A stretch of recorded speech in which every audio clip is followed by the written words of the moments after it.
రోమీయులకు రాసిన పత్రిక అపోస్తలుడైన పౌలు గారు 12వ అధ్యాయం 12వ వచనం చదవండి. రోమీయులకు రాసిన పత్రిక అపోస్తలుడైన పౌలు గారు 12వ అధ్యాయం 12వ వచనం.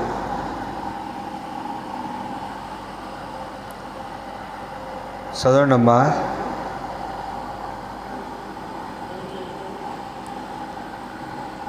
నేను చదువుతాను, జాగ్రత్తగా వినండి.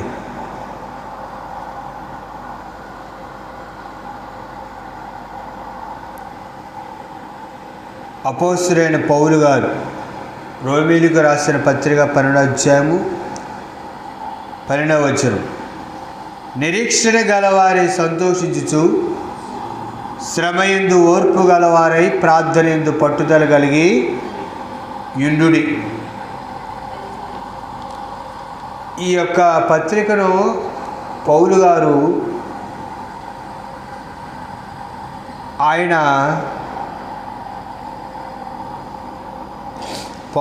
ఈ యొక్క రోమా పత్రికను తాను రోమా ప్రయాణానికి ముందు ఈ పత్రికను రాశారు.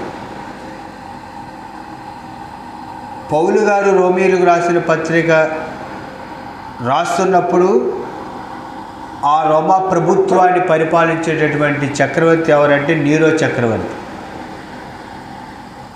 ఫిబే అనేటటువంటి సంఘ పరిచారకురాలు ఈ రోమా సంఘంలో ఉన్నారు. అయితే నీరో చక్రవర్తి ప్రభు అయినటువంటి యేసుక్రీస్తుని అంగీకరించినటువంటి వారిని ఇబ్బంది పెడుతున్నటువంటి రోజులు ఆ రోజు. అప్పుడు వారిని ధైర్యపరచడానికి దేవుడు పౌలు గారి ద్వారా ఈ పత్రికను వ్రాయించారు. ఈ రాత్రి చదువుకున్నటువంటి లేఖన భాగం 12వ అధ్యాయం 12వ వచనంలో వ్రాయబడినటువంటి విషయాలను మనం నేర్చుకుందాం. నిరీక్షణ గలవారి సంతోషించుచు. ఆనాడు ప్రభువుని అంగీకరించినటువంటి విశ్వాసులైనటువంటి వారిని రోమా ప్రభుత్వ కాలంలో రోమా సామ్రాజ్యంలో స్టేడియాలలో ప్రభువుని అంగీకరించిన వారిని తీసుకొచ్చి ఆకలితో ఉన్నటువంటి సింహాలను వదిలేవాడు. అవి వారి వేటాడి అంటే వారిని చీల్చి వారిని ఆ లోపలికి లాక్కొని వెళ్ళి తింటున్నప్పుడు అది చూసి చాలామంది ఆనందంతో సంతోషంతో కేకలేసేవాడు. అటువంటి హింసించబడుతున్నటువంటి దినాల్లో దేవుడు తన యొక్క సేవకుడి ద్వారా ఈ పత్రికను రాయించారు. నిరీక్షణ గలవారే సంతోషించుచు. మొట్టమొదటిగా మనము సంతోషించాలి. ఈ రాత్రి ఈ వాక్య అంశం ఏంటంటే ఆచరణలో క్రైస్తత్వం. క్రైస్తత్వం అనేది దేనిలో ఉండాలి? మాటలలో కాదు, చేతలలో ఉండాలి. ఆచరణ కాదు, మాట కాదు, ఇక్కడ ఆచరణ, కార్యరూపం దాల్చాలి. చాలామంది అంటారు ఉట్టి మాటలే కానీ ఏం చేతలు లేవంటారు. యేసుని అంగీకరించిన మన జీవితాల్లో మనం ఆచరించాలి. ఈ రాత్రి వాక్యాంశం ఏంటంటే ఆచరణలో క్రైస్తత్వం. మొట్టమొదటిది నిరీక్షణ గలవారే సంతోషించుచు. మనం నిరీక్షణ కలిగి సంతోషించాలి. ఏమిటి మన నిరీక్షణ? ఎందుకు వస్తున్నామండి దేవుడి సన్నిధికి? ఎక్కడికి వెళ్ళాలి? మనం ఎక్కడికి వెళ్దామా? మనం ఎక్కడికి వెళ్దామని మందిరానికి వస్తాను?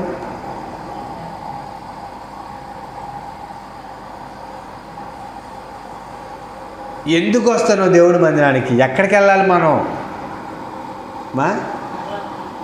పరలోకం వెళ్ళాలి. మన నిరీక్షణ ఏంటి? పరలోకం వెళ్ళాలి. అది మన నిరీక్షణ. మనం ఎందుకు సంతోషించాలో తెలుసా? ఈ లోకయాత్ర ముగిస్తే పరలోకం వెళ్తాం. అనే ధైర్యం నీకు నాకు కావాలి. అందుకు మనం సంతోషించాలన్నమాట. అందుకని వాక్యంలో ఏమని రాయబడిందో తెలుసా? ఈ లోకం మటుకే క్రీస్తునందు నిరీక్షించిన ఎడల మనుషులందరికంటే దౌర్భాగ్యులం అని దేవుని యొక్క లేఖనంలో వ్రాయబడి ఉంది. ఈ లోకం మటుకే మనుషులందరికంటే మనం నిరీక్షిస్తే, యేసు ప్రభువుని నమ్ముకోండి, ఈ లోకంలో ఉండేయండి నాకు చాలండి, నాకు పరలోకం అవసరం లేదంటే మనుషులందరికంటే నువ్వెవరివి? దౌర్భాగ్యుడు అన్నమాట.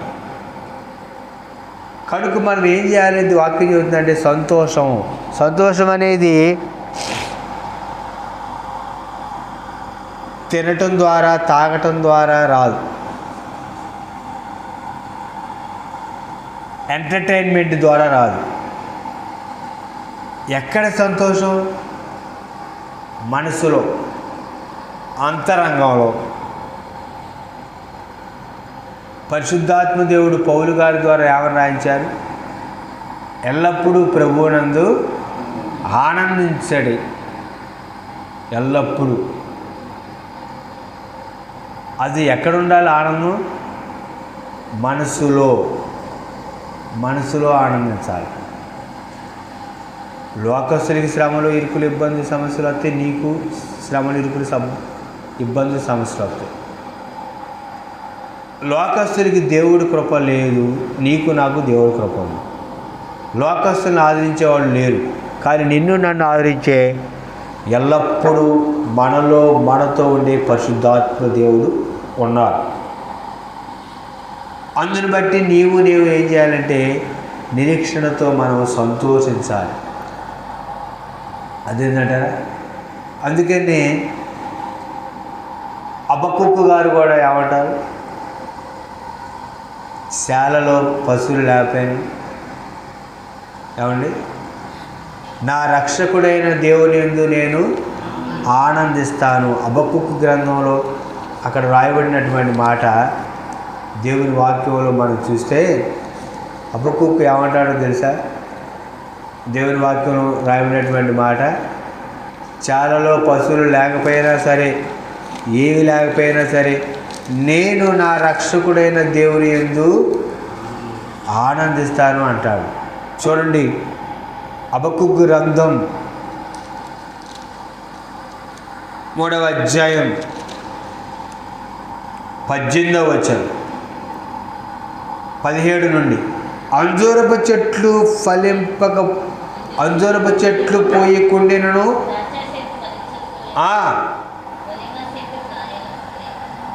కాపు లేకయుండినను, చేనులోని పైరు పంటకు రాకపోయినను, గొర్రెల దొడ్డులు లేకపోయినను, సాలలో పశువులు లేకపోయినను, నేను యెహోవాయందు ఆనందించేదను, నా రక్షణకర్త యందు నా దేవుని యందు నేను సంతోషించేదను.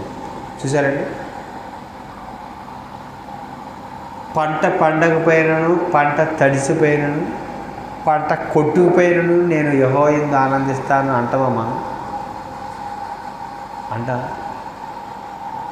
మేఘా తుఫాను వచ్చి పంట మునిగిపోయినా, పంట కొట్టుకుపోయినా, పంట తడిసినా ఒడ్లు, నేను నా రక్షణకర్త యందు యెహోవాయందు ఆనందిస్తా అంటావా?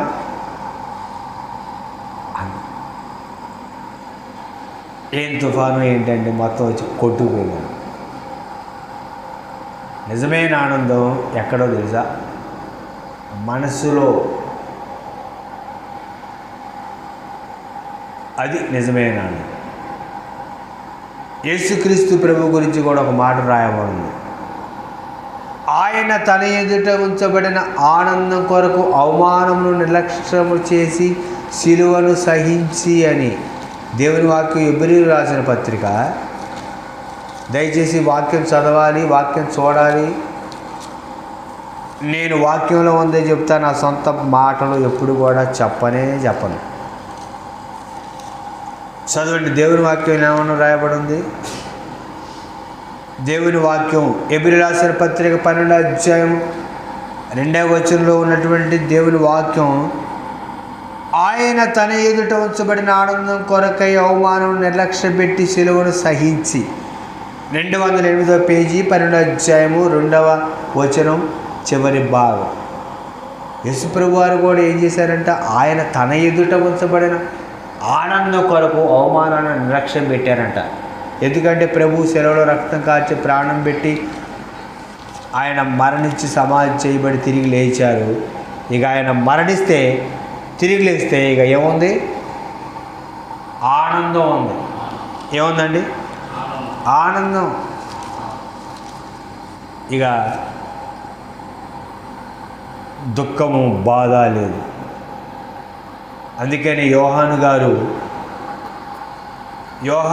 ఎవరిని చూశారంటే, యోహాను గారు ఎవరిని చూశారని తెలుసా? పునరుద్ధానుడైనటువంటి ఆ యొక్క మహిమలో ఉన్నటువంటి యేసుక్రీస్తుని చూశారు. అర్థమైంది మీకు? రెండవది, శ్రమయందు ఓర్పు కలిగేవారై. శ్రమయందు ఏముండాలండి? శ్రమయందు ఓర్పు గలవారై. ఆడవారికి ముఖ్యంగా ఏముండాలి తెలుసా? ఓర్పు ఉండాలి, సహనం ఉండాలి. అంతేగాని కోపం వస్తే గంటెలు, తర్వాత పప్పు గుత్తులు ఇసిరేయకూడదు. అంతేనండి? ఇసిరేస్తారు, ఇసిరేరా? ఇసిరేస్తారు. కోపం ఎక్కడ చూపుతారు తెలుసా? సెట్ల మీద చూపుతారు, తపేళాల మీద చూపుతారు. చూపిరా? నిజమే కదమ్మా, నేను కొత్త చెప్పట్లా, నిజమే చెబుతాను. ఓర్పు కావాలి. అదేంటారా? శ్రమయందు ఓర్పు గలవారై. ఓర్చుకోవాలి శ్రమలలో. అది ఆనాడు సంఘం, రోమా ప్రభుత్వంలో ఉన్నటువంటి యేసుక్రీస్తుని అంగీకరించినటువంటి సంఘం ఓర్చుకుంది ప్రభు కోసం.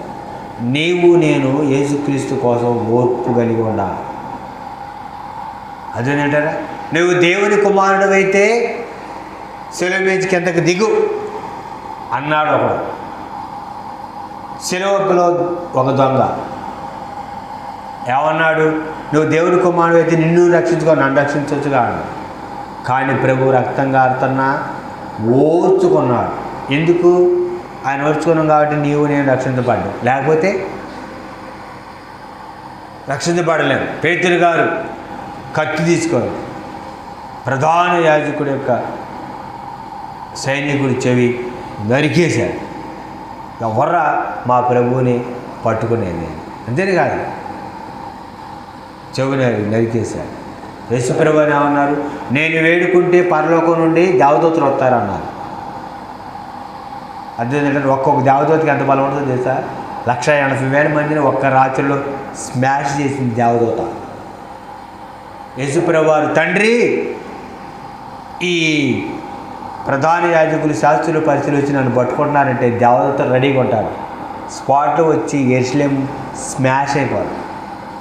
అది కాదు దేవుడి ఉద్దేశం. పేతురు గారు ఏమన్నారు? సెలవే బట్ట నీకు దూరం అవును కాక అన్నారు. సాతానా వెనకకి పొమ్ము అన్నారు. అది కాదు దేవుడి చిత్తం.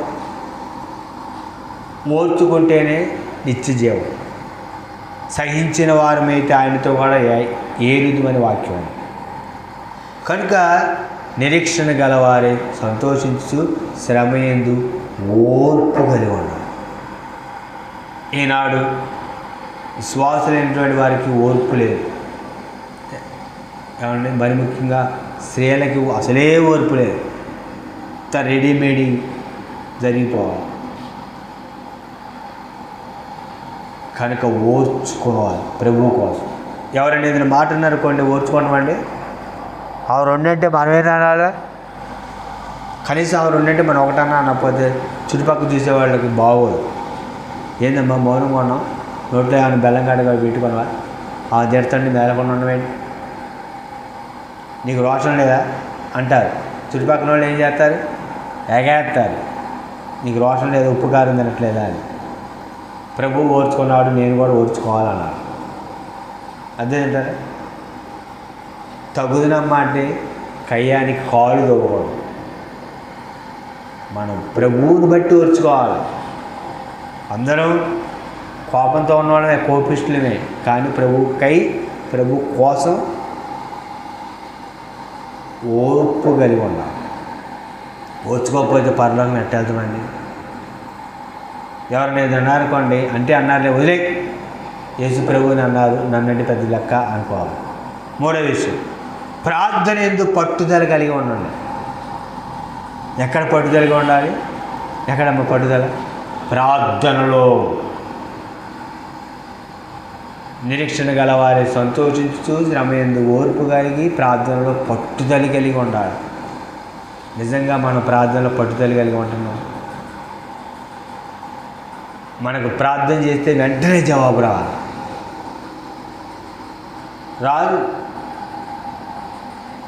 అది ఎప్పుడు జవాబు వచ్చిందో అప్పుడే వచ్చింది. పంట వేసినప్పటి ఇంటికి వడ్లు వస్తాయండి? రావు, కొంత సమయం పట్టింది. అదేంటంటారా? టైం ఉంటుంది.